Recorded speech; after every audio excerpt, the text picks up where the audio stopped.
Assalamualaikum warahmatullahi wabarakatuh. Di sini saya akan menjelaskan apa yang saya ketahui mengenai teknik dalam memahami perkembangan peserta didik. Teknik-teknik dalam memahami perkembangan peserta didik. Yang pertama yaitu bisa dilihat melalui tes kecerdasan, yang kedua tes bakat, ketiga tes hasil belajar. Nah, yang pertama yaitu tes kecerdasan. Kecerdasan dapat diartikan sebagai kemampuan berpikir yang bersifat abstrak. Nah, di sini ada 3 kecerdasan. Yang pertama yaitu kecerdasan merupakan suatu kumpulan kemampuan seseorang yang memungkinkan memperoleh ilmu pengetahuan dan mengamalkan ilmu tersebut dalam hubungan dengan lingkungan, masalah-masalah yang timbul. Nah, yang kedua yaitu kecerdasan adalah suatu bentuk tingkah laku tertentu yang tampil dalam kelancaran tingkah laku. Yang ketiga, kecerdasan meliputi pengalaman-pengalaman, kemampuan, bertambahnya pengertian dan tingkah laku dengan pola-pola baru dan mempergunakan secara efektif. Nah, dengan demikian, tes kecerdasan itu tidak lain adalah prosedur yang sistematis dengan menggunakan instrumen untuk mengetahui kemampuan umum individu, terutama menyangkut kemampuan berpikirnya.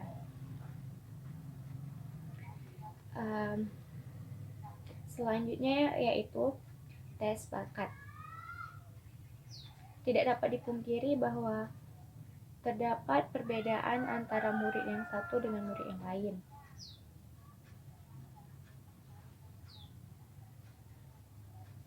Bakat merupakan kemampuan khusus individu yang dapat berkembang melalui belajar atau latihan.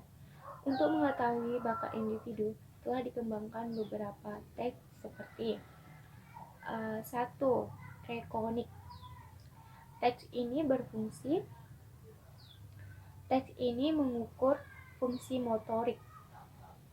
Yang kedua yaitu tes bakat musik.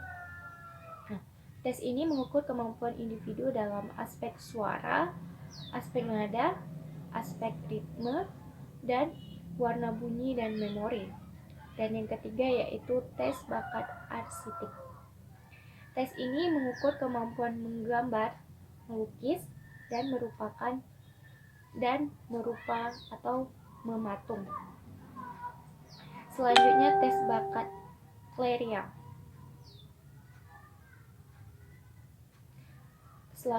tes bakat klerikal atau perkantoran. Nah, tes ini mengukur kemampuan kecepatan dan ketelitian. Selanjutnya yaitu tes bakat yang multifaktor. Tes ini mengukur kemampuan khusus yang telah lama digunakan, seperti berpikir verbal, kemampuan bilangan, berpikir abstrak, hubungan ruang, kecepatan dan ketelitian berpikir mekanik, dan penggunaan bahasa, pengucapan, serta penggunaan bahasa dan penyusunan kalimat. Nah, yang ketiga yaitu tes prestasi belajar. Tes ini adalah suatu perangkat kegiatan atau alat yang dimaksud untuk mengukur tercapaian tujuan pembelajaran yang dirancang sebelum dalam dominan kognitif. Penggunaan teknik khusus tes prestasi belajar bagi guru di sekolah bertujuan untuk 1. Menilai kemampuan belajar murid. Yang kedua, memberikan bimbingan belajar kepada murid. Ketiga, mengecek kemampuan belajar. Keempat, memahami kesulitan-kesulitan dalam belajar. Kelima, memperbaiki teknik mengajar. Dan yang keenam, menilai efektivitas atau keberhasilan mengajar.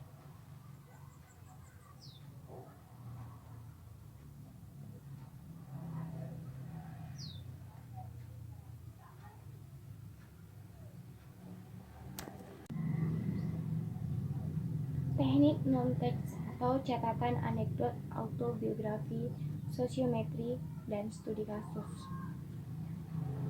Yang pertama yaitu catatan anekdot.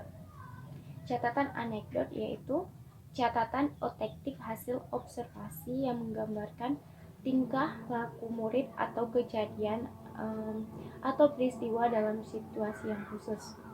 Catatan anekdot ini bisa menyangkut tingkah laku seorang murid atau kelompok. Dengan mempergunakan catatan anekdot, guru dapat yang pertama yaitu memperoleh pemahaman yang lebih tepat tentang perkembangan murid. Yang kedua, guru dapat memperoleh pemahaman tentang penyebab dari tingkah laku dari murid itu sendiri. Nah, yang ketiga yaitu mempermudahkan guru dalam menyesuaikan diri dengan kebutuhan murid.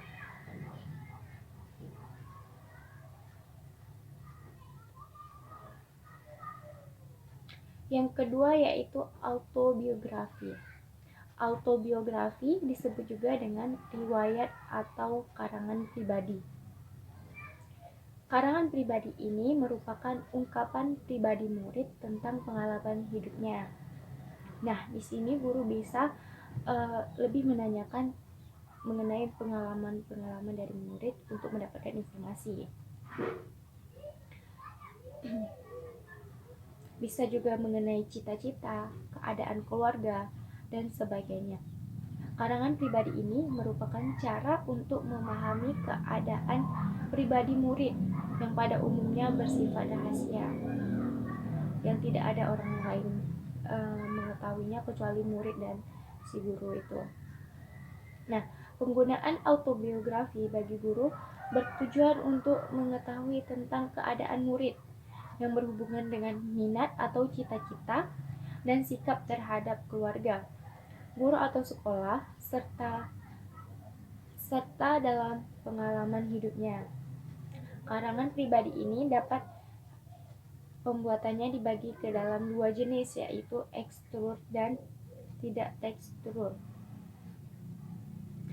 yaitu terstruktur dan tidak terstruktur. Yang pertama yaitu terstruktur. Karangan pribadi ini disusun berdasarkan tema judul yang telah ditentukan sebelumnya, seperti cita-cita, keluarga, teman-teman, masa kecil, liburan, atau sekolah. Yang tidak terstruktur.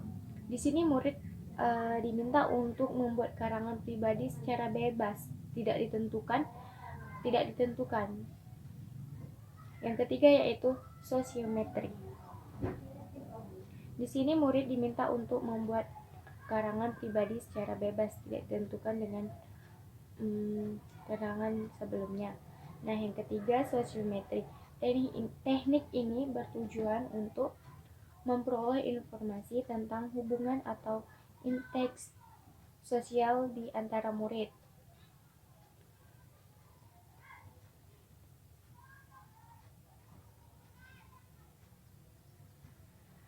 Selanjutnya yaitu studi kasus. Studi kasus merupakan teknik mempelajari perkembangan seorang murid secara menyeluruh dan mendalam, serta mengungkapkan seluruh aspek pribadi murid yang datanya diperoleh dari berbagai pihak, seperti dari setiap guru, orang tua, ataupun lainnya. Dalam melaksanakan studi kasus ini dapat ditempuh langkah-langkah. Yang pertama yaitu menemukan murid yang bermasalah. Nah, di sini kita menemukan dulu seorang murid, yang kemudian murid ini murid yang bermasalah seperti yang prestasi belajarnya sangat rendah dan sering berperilaku menyimpang, atau dengan kata lain murid yang nakal. Kemudian bisa juga kita ketemui dengan murid yang bertengkar dan murid bolos. Untuk contoh di sini mungkin guru akan melakukan studi kasus terhadap murid yang